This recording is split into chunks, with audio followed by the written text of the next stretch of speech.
Pas di depan Ka'bah, gue mau ngasih tahu ilmu yang baru gue dapat di sini. Kalau akhirnya gue paham kenapa selebgram artis-artis yang buka hijab, yang kerjaannya zina, main cewek, tidur sana sini sama pacarnya, bahkan para pejabat yang makan dari uang haram, kenapa orang kayak mereka nggak pernah sepi job. Dan kayak di Instagram mereka orang-orang yang paling bahagia yang pernah kita lihat daripada kita yang berusaha nyari yang halal doang. Ternyata mereka Allah janjiin untuk dibuka pintu-pintu rezekinya. Pantesan. Ternyata itu alasannya, bahkan anak ustadz pun ada yang pede ngejelasin kenapa dia nggak berhijab. Gue bacain ayatnya supaya teman-teman kemotivasi buat rame-rame buka hijabnya, supaya rame-rame kerjain yang haram, biar Allah buka juga pintu-pintu rezeki dunianya. Apa kata Allah di surat Al-An'am ayat 44? A'udzu billahi minasyaitonir rajim. Falamma nasu ma dzukkiru bihi fatahna 'alaihim abwaaba kulli syai'. Maka tak kala mereka melupakan peringatan-peringatan yang telah diberikan kepada mereka, mulai lepas hijabnya, mentingin meeting daripada sholat, bahkan sampai nggak sholat. Allah, nggak apa-apa minum alkohol, kan lagi urusan bisnis sama bule. Fatahna alaihim abwaaba kulli syai'. Kami pun bukakan semua pintu-pintu kesenangan untuk mereka. Kulli syai', segala pintu-pintu. Pintu-pintu yang dibuka ini dalam tafsir As-Sa'di dijelaskan, yaitu segala peluang-peluang dunia dengan segala kesenangannya, hinar-binarnya, serta kelalaiannya. Makanya kita lihat mereka-mereka tuh Instagram nggak pernah sepi postingan. Malam konser, paginya diving, siangnya minum alkohol, malamnya joget lagi. Kayak nggak pernah ada sedihnya. Lalu apa lanjutannya kata Allah? Hatta idza farihu bima utu akhadnahum baghtatan fa idza hum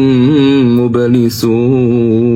Sehingga pada saat mereka lagi bahagia maksimal atas segala yang diberikan kepada mereka, akhadnahum baghtatan, kami ambil nikmat itu, kami siksa seburuk-buruknya siksaan, fa idza hum mublisun. Ketika itu mereka semua terdiam berputus asa banget. Dan inilah teman-teman yang namanya istidraj. Dia azab tapi bentuknya itu seolah-olah nikmat, karena azab itu nggak selamanya kita dikasih angin topan, gempa, dikasih kemiskinan. Azab yang paling buruk itu kayak di ayat tadi, yaitu kita lalai sama dunia sampai dunia itu bikin kita lupa siapa pencipta kita. Dan fase dimana Allah akhirnya azab mereka yang setelah dikasih kenikmatan itu, bisa di dunia, bisa yang lebih seremnya di akhirat. Kita lihat kan banyak artis-artis Indonesia yang lagi masa puncak-puncaknya, tiba-tiba Allah kasih kanker yang buruk banget, bikin dia nggak bisa ngapa-ngapain, sampai akhirnya putus asa. Terus mereka mikir, buat apa rumah segede ini, mobil sebanyak ini di garasi, buat apa? Tapi ini lebih mending karena banyak mereka yang Allah kasih kesempatan taubat. Akhirnya mereka sholat tahajud tiap malam, datengin ustadz ke rumahnya, dan pada saat mereka meninggal, mereka udah meninggal dalam keadaan taubat nasuha. Tapi sebanyak apa artis yang kita tahu atau orang-orang terkenal yang lagi di masa puncak-puncaknya dia, lagunya laris, muka dia dengan rambut gak berhijabnya di mana-mana kesebar, tiba-tiba kecelakaan, meninggal, belum sempet taubat, videonya udah kesebar kemana-mana, dia mati, itu video masih ditonton banyak orang. Jadi jangan iri sama siapapun yang karena mereka lepas hijab, mereka murtad, mereka dapat rezeki yang berlimpah-limpah. Karena tugas kita di dunia ini adalah hidup untuk menunggu mati. Semoga Allah wafatkan kita dalam keadaan udah bersih dari dosa, udah taubat nasuha, dan semoga Allah jauhkan kita dari mati yang tiba-tiba dalam keadaan bermaksiat.